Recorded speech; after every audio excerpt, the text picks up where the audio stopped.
Hello everybody, and welcome back to Pineapple Street. So we're not in my normal studio like I'm always in. Today we're gonna be doing something different. We're gonna be filming outside this time around. So in today's video, we're gonna be talking about Universal Studios' third installment to the theme parks, Epic Universe. So let's jump right into it. So before we start this video and before we show off what cool things are gonna be coming to Epic Universe, all the information will be down in the link of the video. If you wanna do some more research or you wanna see what kind of dining experiences they have, there's a lot of information that I couldn't just stuff into this video. So if you wanna just look more into like the information of Epic Universe, everything will be down in the link in the bio. So first up, on the main entrance of Epic Universe, we'll have our first world called Celestial Park. Celestial Park is the welcome mat for all guests, getting them ready to explore the amazing worlds of Epic Universe. This world also has two rides as well. The first ride being the Constellation Carousel that features celestial creatures like dragons, lions, and peacocks. Each creature that you'll be riding will be going in 360 degrees and gently lifts you up 6 feet in the air, giving you a bit of an excitement of the ride. This ride is for all ages, pretty much. So the next ride is more for the thrill seekers, more for like, oh, I want something crazy. The second ride will be called Stardust Racers. This dueling coaster will go up to 62 miles per hour, up to 133 feet off the ground, and on a 5,000-foot track. This is probably Universal Studios' biggest roller coaster they ever made to this day, which is really cool. This roller coaster will pretty much take up most of Celestial Park. Probably will be one of the biggest rides you'll see when walking into the park as well.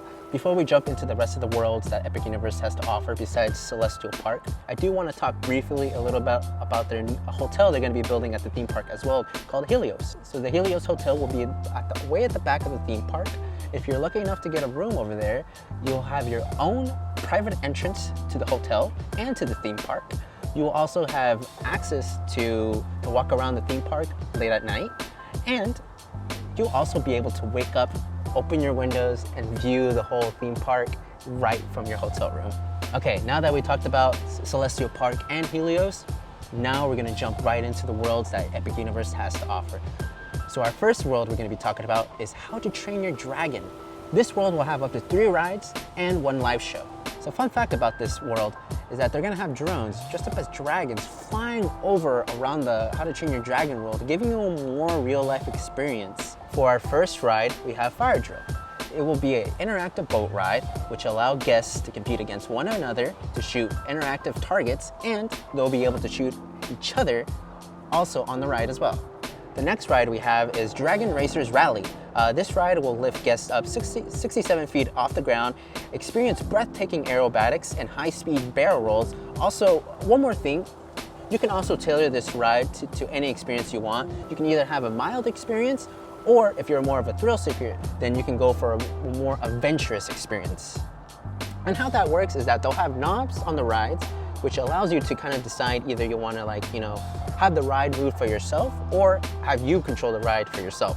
It's giving you a much different experience every single time. So our final ride will be called Hiccups Wing Glider.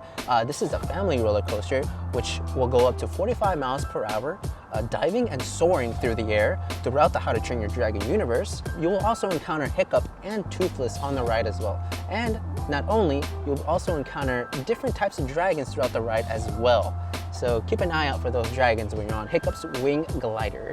Up next in our worlds, we have the Harry Potter Ministry of Magic, which I'm actually quite excited for.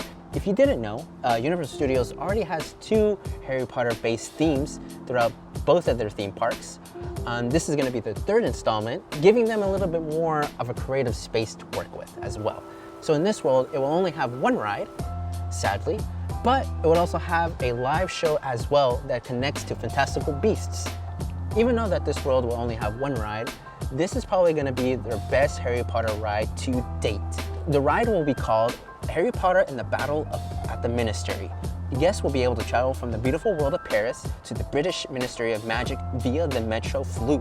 Upon arrival, you'll be able to explore the various departments in the Ministry's Granatorium before boarding the magical elevator that will lift you up to witness the trial of Dolores Umbridge.